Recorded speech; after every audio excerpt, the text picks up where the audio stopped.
今日係元旦1月1號，係我移民嚟曼城嘅第17日。過去2025，好多謝大家呢1年嚟嘅支持，同大家分享2025教識我嘅5樣嘢。一、失戀比任何一本書、任何一件事更能教識我咩係愛。喺大學至到依家畢咗業2年，我睇咗好多唔同嘅個人成長書，教愛情嘅書，教我點樣去愛或者點樣去被愛，點樣去揀自己嘅 partner 或者點樣去俾 partner 揀中。一直都非常謹慎，會用理性話俾自己聽，嗰一個人應該要有啲乜嘢嘅條件符合晒，我先至會踏出嗰一步，俾一個承諾維持一段關係。正因為咁樣，我喺擇偶嘅要求上面不知不覺間變得好高，以至我24年都係單身嘅。直至有一次，有一位網上認識馬來西亞嘅 Jim Bro 同我傾相關議題，我同佢提到話，我好驚踏咗入一段關係入邊，自己會出錯或者耽誤咗對方嘅時間，就會令到自己好難從當中得到嘅傷痛愈合，好難自拔，失去自由，失去各種自己本身嘅特色等等。佢就話 Bro, you just give it a try. If it doesn't work out, you break up 咯。Very simple。佢就叫我唔好過分思考，直接試一次先。如果唔係，根本唔知自己真正想要嘅係啲乜嘢。然後我就聽咗佢同埋唔同人嘅意見，真正落場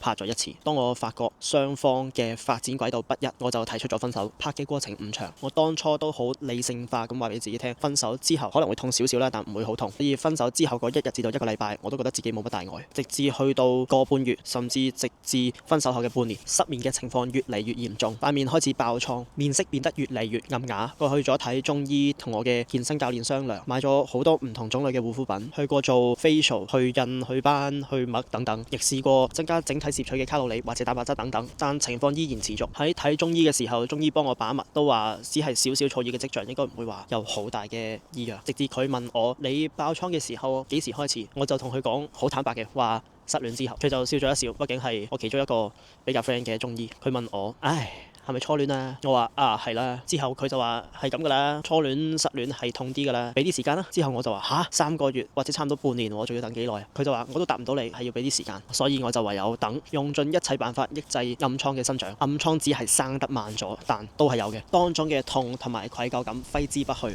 甚至去到11月定唔記得咗係10月，我做咗一個好錯嘅決定，就係 WhatsApp 同我嘅 ex 道別，同埋感謝佢啦，問可唔可以食一次 farewell 嘅飯。佢竟然應承咗，成個過程嘅內容就唔詳述，但俾我嘅感覺就係我好似同緊一棟冷冰冰嘅牆講嘢，冇回音冇共鳴，好似同緊一個陌生人搭台。咁我知道對方應該放低咗，只係我放低唔到啫，所以原本我以為個痛楚已經由咁樣嘅一個雪球變成一個雪花，之後就唔知點解無啦啦又噗一聲上翻去。但係去到我而家移民咗10零日，全部嘢都安頓落嚟，喺一個寧靜，生活節奏好緩慢，整個環境空間好多活絡。呢一個時候我先至會慢慢靜咗落嚟，回想翻成件事，吸收咗內化咗，變成一個寶貴嘅經驗同回憶。嗰一種失戀嘅感覺好難用筆墨形容。咁當然有好多唔同嘅失戀歌已經用填詞人嘅威力去話到俾我哋聽嗰種感覺係點啦。嗰種感覺嘅真實同埋深入，真係要試過一次先知。所以當初我係好驚受傷，先至唔夠膽去拍。直至我覺得過程我自己付出咗真心嘅時候，先至知原來就算分手係自己提出嘅，都會覺得好痛好痛好痛。嗰陣時有諗過我呢一個當初選擇拍拖嘅決定會唔會係錯嘅呢？但而家發覺，如果冇咗呢一個經驗，我根本唔會學到接住落嚟呢一堆我好需要學最缺乏嘅嘢。所以感恩當初自己又選擇咗拍呢一次拖嘅決定。我同個 Malay Gym Bro 講話 ，Bro 又同我講話 ，If it doesn't work out, then simply break up. It's that simple。之後佢話 Yes, I told you that it's that simple, but I didn't told you that it won't hurt。我心諗哇，頂你個肺！真係唔知想講咩好。2. 真誠咁樣做自己同埋付出，比任何一樣 marketing tool 嚟得重要。我估唔到我上年免費教一位中學生 posing， 可以令我有俾佢邀請我跟佢上 MM 做訪問嘅機會，令到我俾更多人認識。有一啲比較年長嘅長輩揾我做 coaching， 亦估唔到我識到我嘅貴人軍勇，一位喺3-4年前喺我開台大概半年嘅時候就開始支持我嘅支持者。喺我幫佢搞掂咗手踭痛楚同埋 posing 問題嘅時候，多咗一堆學生嚟揾我，都令我嘅追蹤人數有一波爆發性嘅升幅。如果我同你講喺呢接近5年嘅教學生涯入邊，我冇經歷過經濟上或者心理上嘅低谷，就一定係假嘅。當我覺得自己付出咗好多嘅心血、金錢落去，並得唔到自己想要嘅回報嘅時候，我總係會同自己講，捱多一陣，一定會見到光。好彩我自己嘅經歷同埋現況都話到俾我聽，我嘅決定係冇錯嘅。年頭至到差唔多年中，經歷經濟上嘅低迷，加上失戀帶嚟嘅痛楚，成個人完全不在狀態。但但 po 得喺 IG 嘅，我都要話俾人聽，我依然可以維持我嘅專業，依然可以堅守我所熱愛嘅嘢。軍勇同埋上咗 Wesley 帶我去嘅 MM 訪問之後，係我整個事業同埋人生慢慢上翻軌道嘅時候。仲有免費俾我去佢哋嘅健身室拍片嘅 Harry 西營盤 Movement 嘅老闆，同埋 Vegan Fitness 嘅老闆動物仔，俾到我有良好嘅場地去拍自己嘅教學影片，令我捱過咗呢一段嘅低潮。我亦藉住我堂哥 Owen 嘅幫助，發佈咗我畢業之後嘅第一個 MV。我嘅唱功或者作嘅詞可能差，但全部都係我自己真實整出嚟嘅成品，我自己覺得好自豪。我估唔到呢一段絕對稱唔上係啲咩專業級嘅製作。講明先，我堂哥 Owen 就真係專業級嘅收音啊嚇，可以帶嚟喺 comment 現實生活中或者喺 IG DM 留言啲人俾到我嘅各種鼓勵支持，我好感恩自己可以聽到呢啲聲音，因為鼓勵呢樣嘢唔係淨係被鼓勵者先至會得到嘅，鼓勵緊人嘅人自己都會感覺到受緊欣慰。感恩我可以帶住呢一股初衷做呢一啲對我嚟講好微小嘅事，睇到一啲我從未預料過會帶嚟嘅正面後果。仲好記得我喺6、7月睇軍勇比 Global Classic 同埋 WNBF 嘅時候，見到佢攞獎仲開心過自己嘅嗰種喜悅同埋無以名狀嘅感動。絕對係我畢生中最振奮我心嘅經歷之一，令我終於理解到喺我中二嘅時候，我鋼琴老師見到我攞咗獎，或者前年我嘅比賽教練見到我攞獎嘅時候嗰種嘅喜悅，究竟係啲咩感覺？我成世人都未試過，因為見到個佬攞獎而喊到抽筋，喊咗成10分鐘，亦覺得驚訝。我一個咁理性嘅人，竟然會有呢一啲嘅舉動。亦因為呢一次睇佢比賽，幫佢搞 posing 同埋痛症嘅經歷，令我喺去馬來西亞吉隆坡旅行嘅時候，擺咗 IG story 話：如果你哋都想我免費幫你哋執 posing去健美比賽嘅話，留個言，咁我就會約個地方免費幫你做呢樣嘢。就係咁，我喺旅行嘅時候免費幫咗3位嘅馬來西亞兄弟教 posing，都有非常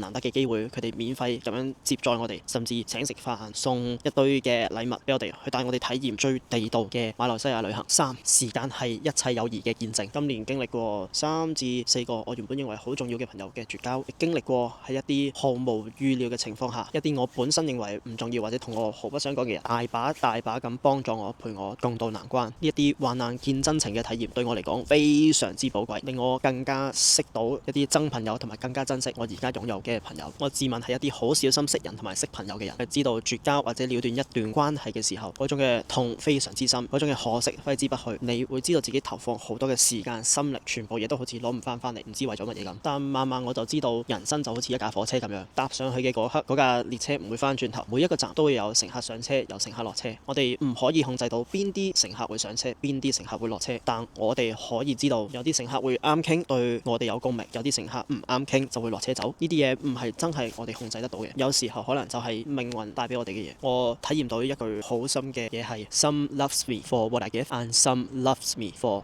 who I am。 當一個人可以不問我出身或者要我俾幾多嘅價值，無條件咁樣對我付出有愛，係一件非常難得嘅事，亦係我一件好不解嘅事，但佢就一件咁奇妙嘅事。好感恩我至少識咗4年嘅朋友 Alex、Kiki 同埋 Michael 咁多年嚟嘅關照同埋無條件嘅愛。好多嘢喺我哋諗嘅時候好複雜好難，但做嘅時候會相對容易。今年年初至到年中，我喺度搞關於痛症嘅訓練，去到年尾我搞移民手續嘅時候，我總係會覺得呢一啲嘢好複雜好繁複，唔係一啲我應該涉獵嘅範疇。佢喺度，佢自然就會俾我識㗎啦，自然就會變得容易。但事實話俾我聽，絕對唔係咁。所有嘢都唔係話自己要知道100%準備好，知道晒所有嘢要點運作先至去做，而係做嘅時候先至會慢慢知道佢應該點運作。我開始搞單節關於痛症嘅訓練議題，我會見到萬變不離其中，好多嘅痛症或者案例其實好相似，甚至1至5個動作已經可以搞掂晒。當然有一堆我處理唔到嘅案例要轉介俾其他人，令我覺得沮喪，覺得自己好似冇能力咁樣。但知道自己嘅不足同埋不完美，或許係我呢一個人生需要知道嘅偉大課題。處理移民嘅時候，我覺得呢一堆嘅手續非常之繁複，一邊要兼顧工作，兼顧自己嘅生活，仲要搞移民，令我壓力非常之大。但當我選擇放低一切嘅工作，2、3個月全神貫注，淨係搞移民嘅文件，就知道當中嘅細節原來唔複雜。而家有 AI， 有唔同網友分享 YouTube 移民嘅經歷，令我可以喺前人經驗中學習。我覺得自己已經好好彩，亦慶幸自己嘅經濟能力剛剛好，夠我踏出移民嘅呢一步決定。喺臨近移民嘅後期，當我慢慢處理晒所有移民嘅業務，我嘅睡眠質素就開始改善啦。所以知道好多嘢嘅答案唔係喺書本人入邊揾到，時間、行動同埋耐心就係所有嘢嘅答案。Life has many chapters, not all are meant to be grinded through。用英文講嘅原因係我唔知 grinded through 有啲乜嘢更加精闢嘅中文詮釋。講話唔係全部都應該要磨練推進咁度過，好似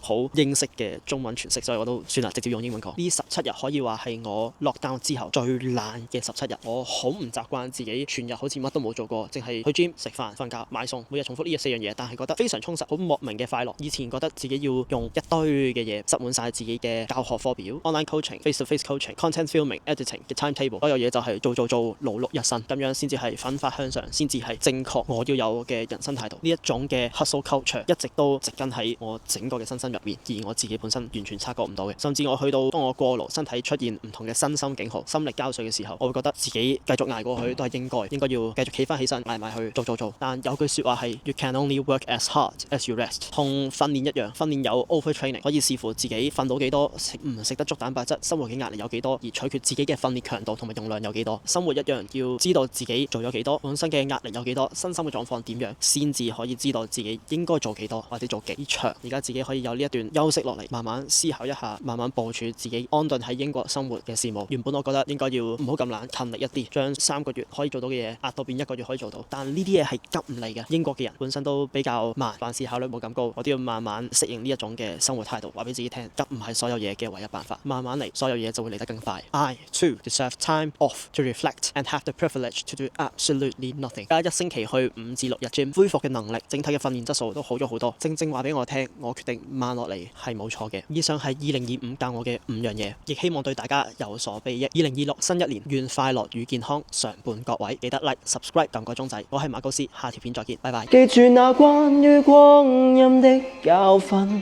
回頭走天已暗，你獻出了10寸，是黃昏，可有換到10寸金？